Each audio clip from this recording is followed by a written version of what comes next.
Hello friends, welcome back to my channel. My name is Vipin.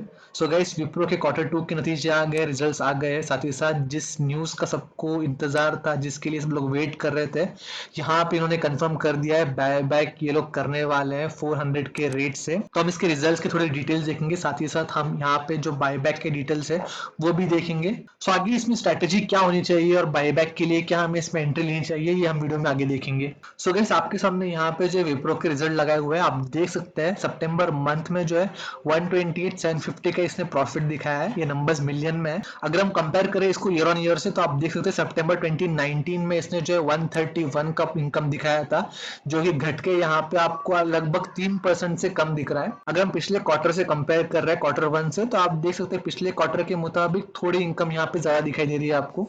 Total expenses की बात करें तो आप देख सकते हैं पिछले क्वार्टर में और इस क्वार्टर में ज्यादा डिफरेंस नहीं है। हार्डली आपको 19 करोड़ का डिफरेंस दिखाई देगा।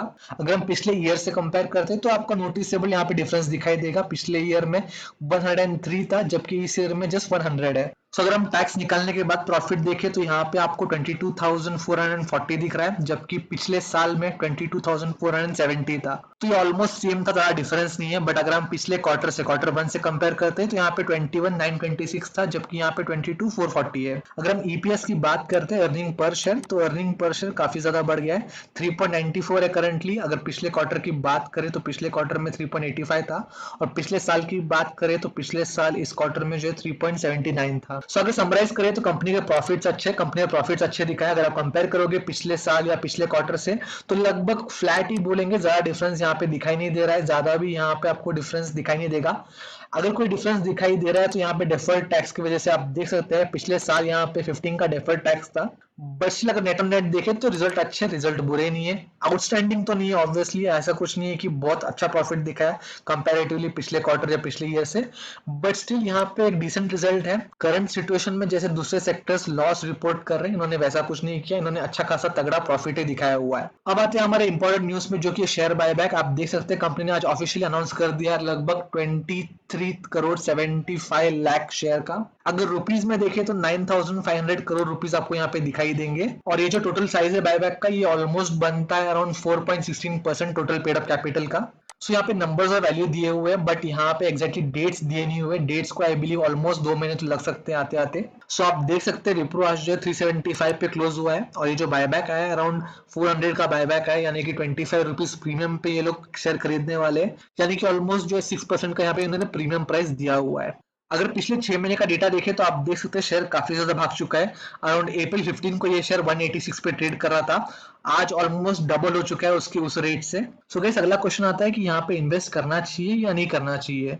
सो गाइस, आपको बता दो कंपनी काफी अच्छी है, कंपनी के नंबर्स काफी अच्छे हैं, कंपनी टॉप आईटी कंपनीज में, रेप्यूटेड आईटी कंपनीज में आती है। तो यहाँ पे कभी भी इन्वेस्टमेंट कोई नील इन्वेस्टमेंट नहीं होती, कोई लॉस इन्वेस्टमेंट नहीं होता, इन्वेस्टमेंट अच्छी ही होती है।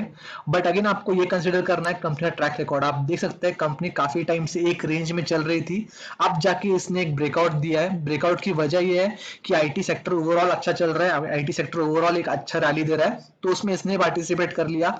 और साथ ही साथ बायबैक की न्यूज काफी टाइम से यहाँ पे चल रही थी, रूमर्स काफी टाइम से चल रहे थे।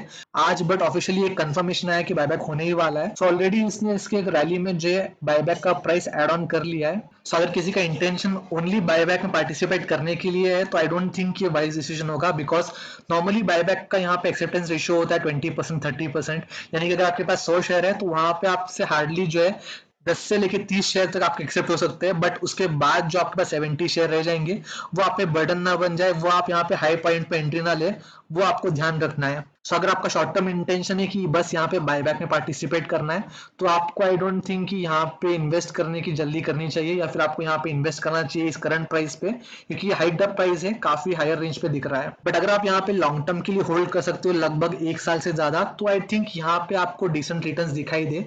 बट आपको आपका एंट्री पॉइंट देखना है, आपको एक करेक्शन के बाद यहाँ पे एंट्री लेने का सोचना पड़ेगा। सो अब जब मैं ये वीडियो बना रहा हूँ तो यहाँ पे आपको जो विप्रो एडीआर का चार्ट दिखाई दे रहा है। जिसको पता नहीं विप्रो एडीआर क्या होता है, जब यूएस मार्केट में किसी इंडियन कंपनी या किसी फॉरेन कंपनी को पैसे जुटाने पड़ते हैं, कई पैसे रेस करने पड़ते हैं, तो एडीआर के फॉर्म में करते हैं, जिसे कहते हैं American depository receipt. Normal share की तरह ही होते हैं, लिस्टेड होते हैं। तो यहाँ पे आप देख सकते हैं विप्रो का जो एडीआर है आज काफी ज्यादा गिर चुका है। ओपनिंग ही इसने जो है गैप डाउन दी थी, नीचे ओपन हुआ था और लगभग ये जो है उसकी ओपनिंग से 1.37% तक गिरा था। अगेन ये संभलते हुए दिख रहा है बिकॉज अनसर्टेनिटीज है, रिजल्ट कुछ ज्यादा माइंड ब्लोइंग तो नहीं आया। शायद इस चीज का इम्पैक्ट हमें कल यहाँ पे भी दिखाई दे। ओवरऑल विप्रो एक अच्छा स्टॉक है बट थोड़ा स्लो मूविंग स्टॉक है, आईटीसी जैसा हम बोल सकते हैं। आप देख सकते हैं ओवरऑल यहाँ पे मैंने 2013 से एक चार्ट लगाया हुआ है, एक ही रेंज में ये बढ़ते जा रहा है। 30 के रेंज को हार्डली इसने कभी क्रॉस किया था। यहाँ पे जैन 2019 को इसने एक रेंज को ब्रीच किया था 249 के, बट उसके बाद अगेन उसी ईयर के एंड में अराउंड 2019 के दिसंबर में इसने इसको तोड़ा और ये नीचे लुढ़कते गया। और उसके बाद की कहानी सबको पता है, अराउंड कोविड की वजह से ये 174 तक आ गया था और वहां से अब ये जो है ऑलमोस्ट डबल हो चुका है। बहुत बड़ी छलांग इसने लगाई है, काफी अच्छा ब्रेकआउट इसने यहाँ पे दिया हुआ है। अगर बॉलिंजर बैंड में देखिए वनडे का चार्ट तो आप देख सकते हैं बॉलिंजर बैंड को इसने जो है ब्रीच कर दिया है। आज इसने एक बुलिश कैंडल बनाई थी। आरएसआई की बात करें तो आरएसआई काफी बड़े ओवरबॉट जोन के पास दिख रहा है, 84 को भी इसने ब्रीच करता हुआ दिखाई दे रहा है। पहले भी इसने जब भी इतना बड़ा आरएसआई दिया है हमेशा यहाँ पे करेक्शन दिखाई दिया है। आप देख सकते हैं पहले जब भी ये अराउंड 70-80 के पास पहुंचा है तो हमेशा एक स्टीप करेक्शन यहाँ पे दिखाई दिया है। तो हो सकता है यहाँ पे इतने बड़े रैली के बाद यहाँ पे थोड़ा करेक्ट हो, थोड़ा यहाँ पे सांस ले, उसके बाद वापस ये ऊपर जाए। बट अगेन करेक्शन ना थोड़ा सा पॉसिबल दिख रहा है यहाँ पे बिकॉज इसका एडीआर भी डाउन है, साथ ही साथ सारे इंडिकेटर्स ये दिखा रहे हैं कि ओवरबॉट जोन में है, तो यहाँ पे करेक्शन आ सकता है। सो अगर आप करंट लेवल पे इस पे एंट्री ले रहे हो बस बायबैक के लिए तो as I said it's not a wise decision because buyback में आपके हार्डली 30% तक के स्टॉक बायबैक हो सकते हैं, कंपनी बायबैक कर लेगी। बट बाकी जो 80 to 70% तक की आपकी होल्डिंग होगी बहुत ही हाई लेवल पे होगी अगर आपको करेक्शन दिख रहा है यहाँ पे तो। और जैसे कि मैंने कहा विप्रो आईटीसी ये काफी स्लो मूविंग स्टॉक है, काफी धीरे धीरे आगे बढ़ते हैं, काफी स्लो मूविंग स्लो रैली देते हैं। सो यहाँ पे इसने क्विक मूवमेंट दे दिया बिकॉज सेक्टरल परफॉर्मेंस था, सेक्टर ओवरऑल आगे बढ़ रहा था तो कंपनी ने भी अच्छी रैली दे दी। बट आगे जाके अगर इसमें करेक्शन आ रहा है तो आपके पास यहाँ पे एक इंटेंशन होना चाहिए कि आपने एटलीस्ट 1 से लेके 3 साल तक तो इसको होल्ड करना ही चाहिए पॉजिटिव रिटर्न्स के लिए। सो जैसे कि मैंने कहा बायबैक के डेट्स आने में जो है 2 महीने तो लग सकते हैं, तो उस बीच आपको यहाँ पे हल्का फुल्का करेक्शन दिख सकता है और बायबैक के बाद जो है किसी भी स्टॉक में यूजुअल करेक्शन दिखाई देता ही है। सो इस स्टॉक में अगर आपका लॉन्ग टर्म पर्सपेक्टिव, अगर आपको लॉन्ग टर्म के लिए यहाँ पे एंट्री लेनी है तो आप एक बार करेक्शन का वेट कीजिए क्योंकि स्टॉक काफी ज्यादा चढ़ चुका है। टेक्निकल्स में भी ये काफी ज्यादा ओवरबॉट जोन में दिख रहा है। आरएसआई भी इसका जो 85 के पास पहुंच चुका है और यहाँ पे हमें एक डाउन ट्रेंड दिखाई दे रहा है, गिरते हुए दिखाई दे रहा है, तो ऑब्वियसली यहाँ पे आपको करेक्शन दिखाई देगा ही। सो एंट्री के लिए आप करेक्शन विंडो का वेट कीजिए, करेक्शन के बाद आप एंट्री लीजिए। अगर आप अभी एंट्री ले भी रहे हैं तो बड़ा पोजीशन या बड़ा एक्सपोजर मत लीजिए, बस बायबैक को देख के आप उतनी क्वांटिटी में एंट्री लीजिएगा कि उसके बाद आप उसमें एवरेज आउट करके आपका प्राइस जो है काफी ज्यादा नीचे ला सको। अगर शेयर होल्डिंग पैटर्न की बात करें तो प्रमोटर्स के पास ऑलरेडी यहाँ पे 75.89 की शेयर होल्डिंग है।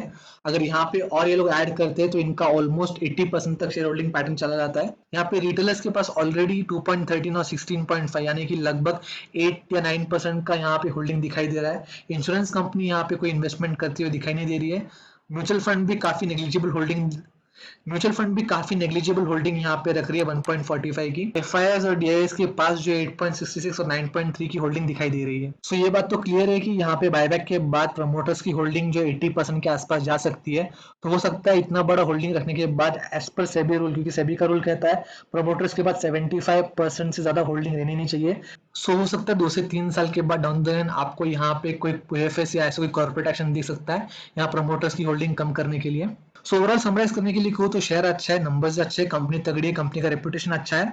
बट अगेन ये स्लो मूविंग स्टॉक है, अगर आप एंट्री ले रहे हो तो आपको पेशेंस की बहुत ज्यादा जरूरत है। लॉन्ग टर्म में ये आपको रिटर्न देगा बट ये लॉन्ग टर्म काफी ज्यादा लॉन्ग टर्म हो सकता है, तो आप एक बेटर विंडो देख के इसमें एंट्री लेने का सोच सकते हैं। बट अगेन बस बायबैक के व्यू से यहाँ पे एंट्री मत लीजिएगा, उसमें कोई अकलमंदी नहीं होगी। आप लॉन्ग टर्म के व्यू से इसमें एंट्री लीजिएगा, उसी कंफर्ट प्राइस में आप इसमें एंट्री लीजिएगा। सो गाइस ये था मेरा रिसर्च, मेरे व्यूज इस शेयर को लेके। आप आपका रिसर्च पूरा कीजिएगा, उसी के बाद इसमें एक एंट्री या एग्जिट लीजिएगा। बस इस वीडियो को देख के किसी से टिप लेके यहाँ पे कोई एंट्री लेने का सोचिएगा मत। आप पूरा इस सेक्टर को जानिएगा, पूरे इस कंपनी के बारे में जानिएगा, उसी के बाद इसमें एक डिसीजन लीजिएगा। वीडियो पसंद आया तो प्लीज इसे लाइक करके चैनल को सब्सक्राइब कर दीजिएगा। मैं आपसे जल्दी मिलूंगा, तब तक के लिए गुड बाय।